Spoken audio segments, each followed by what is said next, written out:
I received a cease and desist letter from the county. As those of you who follow the channel know, the Derby Canyon Retreat is really a proof of concept and a test bed for me for kind of the first step in a much bigger vision of creating completely self-sustaining communities. And so part of this I figured would be understanding rules and regulations, ordinances, laws, and everything that governs housing and what we're looking to do. So in this first phase of the Derby Canyon Retreat, I do vacation rentals, and I just rent vacant land. It's not like we have cabins or houses or anything like that. And so I received this cease and desist letter from the county that stated that I'm in violation of short-term rental housing laws and that I'm operating without a license.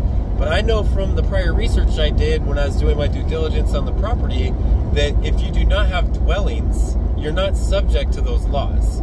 So I received this letter, I contacted the county, and I talked to several different departments on that call. I think probably code enforcement was one, which is actually done through the sheriff's department. I think I talked to a short-term rental team because Chelan County is cracking down on short-term rentals for those reasons of having so many people from the Seattle area buying the properties in the city of Chelan, which was completely throwing off their housing market and basically removing inventory for rental property, which of course when you remove supply and demand stays the same, prices go up. So their rents were skyrocketing, even I think probably the cost of buying a property and the mortgages because of all this outside demand from King County and Seattle. So I actually agree and understand with the point of having short-term rental permitting and licensing. It's one of the few times I think that those regulations are a good thing because the housing was going crazy for locals. But of course, like most laws and regulations that are passed, the county has started with an inch and now is taking a mile and is applying that same mentality across the county. And frankly, what I'm doing, not only do I not have dwellings, so I'm not subject to short-term rental housing, but that also means I'm not affecting the economy as far as rental market and all that kind of thing. So I'm really not in violation of that law, nor the intent or the spirit behind that law. And that I think is really important because when I called the county and talked to the different representatives, I mentioned to every single one that in my research, and I'm being polite, I'm being more inquisitive than demanding or rude. And I'm telling them that, in my research, I found that if it's vacant land, if there aren't dwellings, it's not subject to these laws. And they basically said, yeah, I don't know about that. And then, or however they responded, they either lied to me or don't understand the law and are competent. And either way, it's terrifying because we're literally talking about the office and the department that's responsible for regulating these laws, and this is a department that is shutting down my operations, and this is a letter that's signed by the sheriff in the code enforcement department. And so after I got off the phone, I went to double check and look everything up on the county records, and I found the definitions for all these things. Oh, and by the way, when I was talking to the code enforcement officer, I said to him, I don't think I'm subject to this. I just have vacant land. I don't believe that this is correct or applicable. And he basically said, well, that might be true. And if it is, then we just need to give you a new citation as an illegal campground because I have 3 campsites that I've been renting out. So after getting off the phone, I went and looked up the definitions on the county website.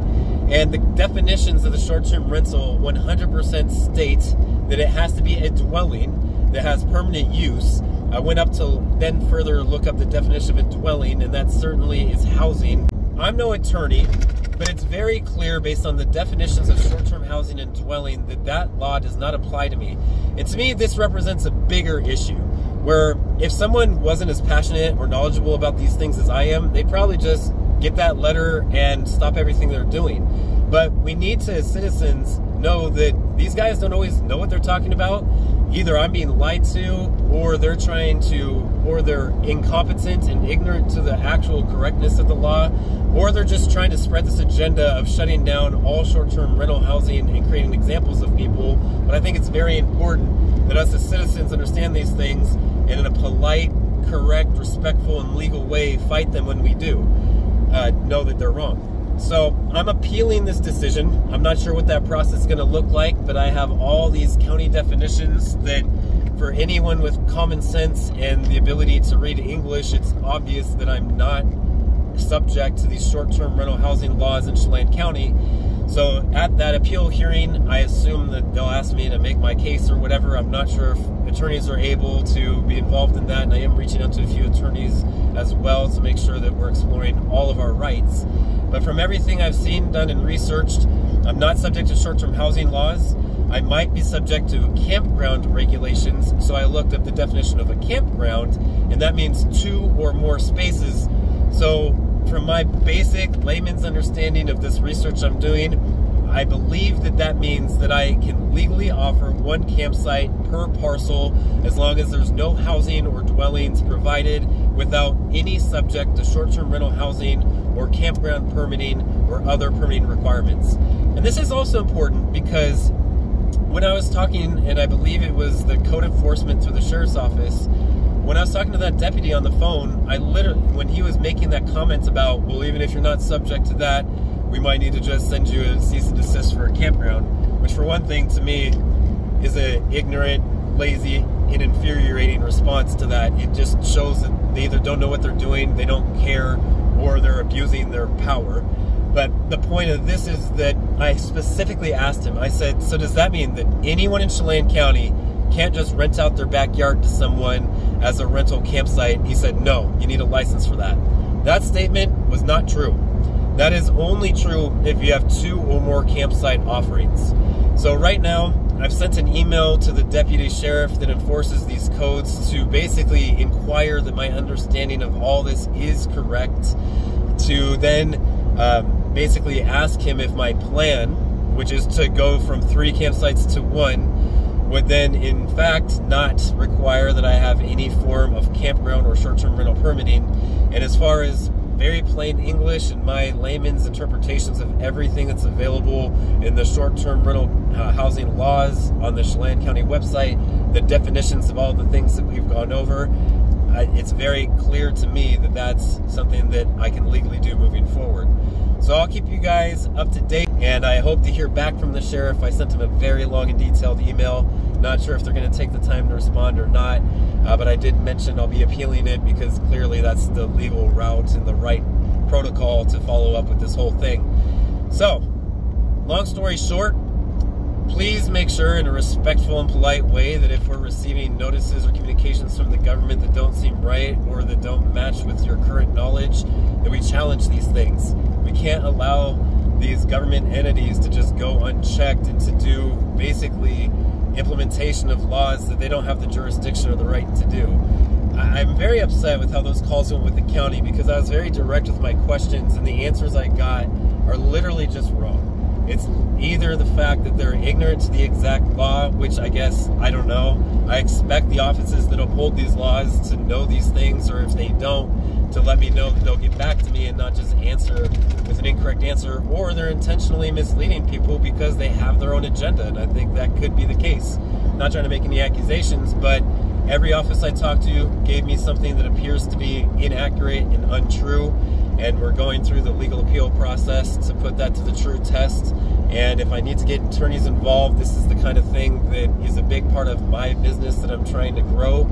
And frankly, for the principle alone, I feel like when government entities are overstepping their legal rights, we need to keep them in check and make sure that we as citizens are exercising our rights. So, going out to the property this weekend, I have a few little projects, mostly on my cabin and not the rental sites, but I have taken my rental listings from 3 campsites down to just the 1. Here, we only have like a 3-month camping season. I mean, maybe a little bit more outside of that, but the core season is going to be June, July, and August. And if I am being shut down for June and July, that means I only have like a third of my camping season left, and that's a real bummer if I lose out on a bunch of income opportunity because the government's incompetent, or even worse, running their own agenda and trying to take advantage of people that may not be educated or willing to fight them. So please let this be a lesson. If you're looking at buying property in Chelan County, please know that they are very strict on vacation rentals, that you definitely will get caught if you're trying to operate illegally or if you're just operating illegally in general.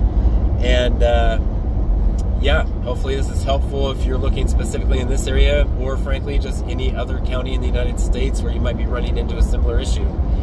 My mission is self-reliance through sustainable living, and we're here to build a community.